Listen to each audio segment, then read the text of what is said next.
And then, if you like, the descent began. It is almost impossible to piece together the exact order of events. We simply have a hadith. There's a very long hadith in Musnad Imam Ahmad where the Prophet ﷺ mentions, on the night that I went on Isra wal Mi'raj, I smelt a fragrance that was very sweet. And so I asked Jibreel, what is this beautiful fragrance? So Jibreel said, this is the fragrance of the one who used to comb the hair of the daughter of Firaun and her children. So the Prophet ﷺ said, I asked Jibreel, what is their story? How come their fragrance is so strong? So Jibreel said, once when she was combing the hair of the daughter of Firaun, the comb fell from her hands and she said, Bismillah.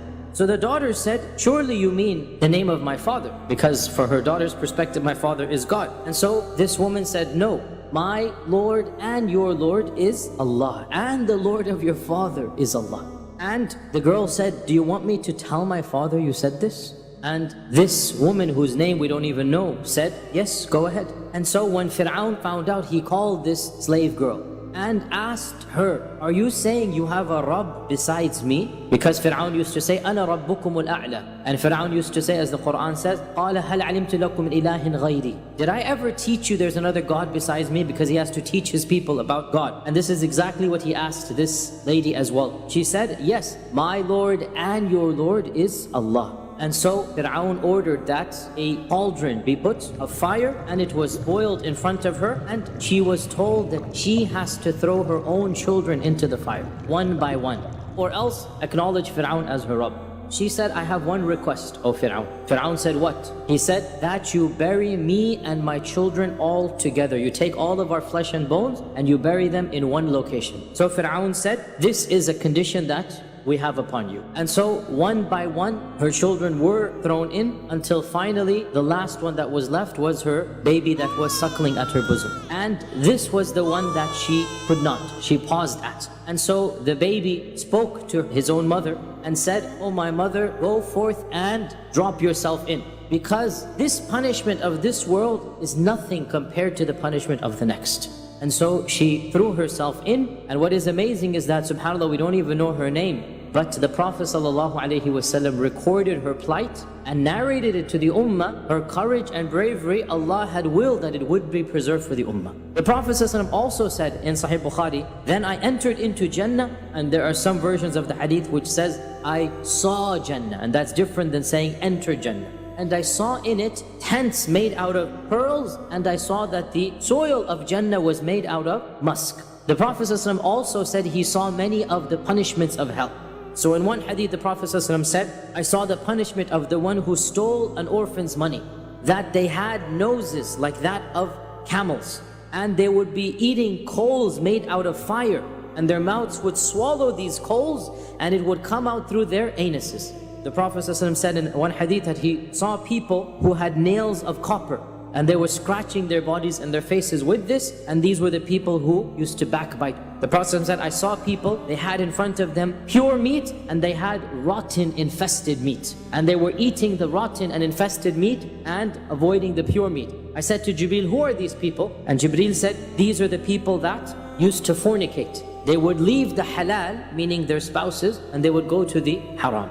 In another hadith, the Prophet ﷺ said that he saw people with such large bellies that they could not stand up. They were on the ground. And animals were being brought over them to trample over them as a punishment. And when he asked who they were, Jibreel said, these were the people who would get their money from riba.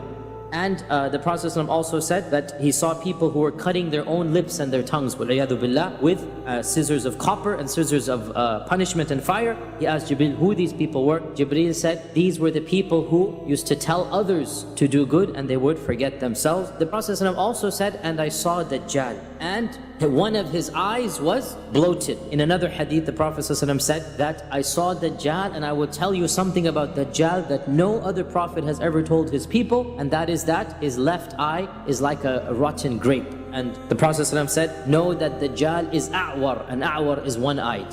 the Prophet ﷺ came back down to Jerusalem and he then rerode Buraq. So Buraq is tied up in Jerusalem, right? Remember, Buraq is an animal that is for this world to transport him from Mecca to Jerusalem. As for the transportation from Jerusalem to the heavens, this is what is called Al-Mi'raj. So when he gets back down to Jerusalem, he then rides the Buraq back to Medina. And there are some narrations that are not fully authentic, but there's no problem in them to affirm them as well, that the Prophet ﷺ passed by 3 caravans of the Quraysh that he recognized. When he came back to Mecca, the Prophet ﷺ went back to sleep, he said, and he woke up in the Haram. And this clearly shows therefore that the actual Isra took place from the Haram itself to Baytul Maqdis and then back to the Haram. So the Prophet ﷺ said, when I woke up the next morning, I felt an anxiety about how am I going to tell the people of what happened to me? And what will they say? And they are going to reject me. And as I was sitting, anxious and nervous and worried, he's sitting in front of the Kaaba. The enemy of Allah, Abu Jahl, passed by me and he saw me in that state. And so Abu Jahl said to him in a sarcastic manner, what is the matter with you? Why? Has anything happened? The Prophet ﷺ said, yes, something happened. So Abu Jahl said, what? So the Prophet ﷺ said, yesterday, last night, I was taken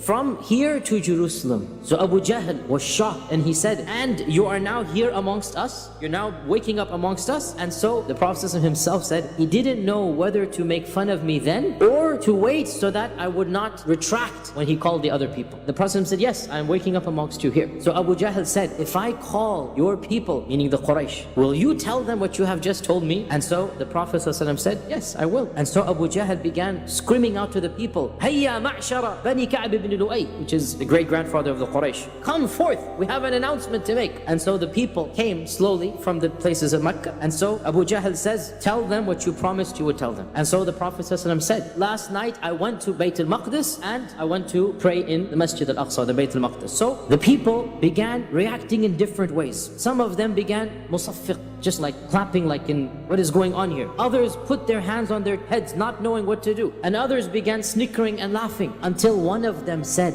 and he had been there to Bayt al-Maqdis, can you describe it for us? Because everybody knew that the Prophet ﷺ had never been to Bayt al-Maqdis, right? And so the Prophet ﷺ said, I began describing the Bayt al-Maqdis until they began to ask me about specifics that I wasn't able to recall. I got confused and I became so worried and anxious that I wasn't able to answer, that I had never been so worried before. And he said, as I was waiting for what to respond, I saw in the distance Baytul Maqdis rising up in front of me, until I saw it descending beyond the house of Aqil ibn Abi Talib. And this is the house that he grew up in, because Abu Talib had died and Aqil is now living in it, right? The house that he grew up in, not the house he's currently living in, that's Khadija's house. And no question they asked of me, except that I saw the Baytul Maqdis, right, basically being shown to me, and I looked at them and I answered every question that they had, until finally one of them said, as for the descriptions of Baytul Maqdis, then of Jerusalem, then he is accurate. The Prophet ﷺ said, and Ibn Hisham mentions this, I will give you some signs as well. And he mentioned the 3 caravans. He mentioned the first caravan is of so-and-so, and they will be returning soon because they were the closest to the city. The second caravan is so-and-so, and they had lost a camel, and you can ask them about that camel, they were searching for it. The third caravan is such and such, and they had this urn of water that I drank from. Abu Jahl said, if you saw them at such and such a place, the caravan should be coming right now, because it was very close to Mecca. And while they're discussing, the news arrives that the caravan is entering Mecca. And so Abu Jahl goes and sees, and it is exactly as the Prophet ﷺ described, and he comes back and saying, this is clear sorcery. And of course it was at this time when one of the Quraysh came running to Abu Bakr and said, do you know what your companion has just said? Said what? He said, your companion claims to have gone all the way to Jerusalem, which is a month's journey, and back, which is another month's journey, and he did all of this in one night. Abu Bakr said, if he said that, then it must be true. So the man said to him, do you believe him in such a claim? And so Abu Bakr said, I believe him in something that is even more amazing than this. He claims that the revelation from above the 7 heavens comes to him instantaneously. Which is more amazing? Just to go to Jerusalem and come back, or that Allah is communicating with him instantaneously? And so because of this, Abu Bakr was called As-Siddiq. If you think about it, in this journey of Isra wal Mi'raj, the Prophet ﷺ physically saw all of the pillars of Iman. He saw the hijab of Allah and he he spoke directly with Allah. He saw numerous angels, and he saw the angel Jibreel in the original form. He met all of the prophets and he spoke to them, and this is the prophets in the books, right? And he spoke to them about the day of judgment, and he spoke to them about the signs of the day of judgment, and he saw heaven and hell, which are going to take place after the day of judgment, and he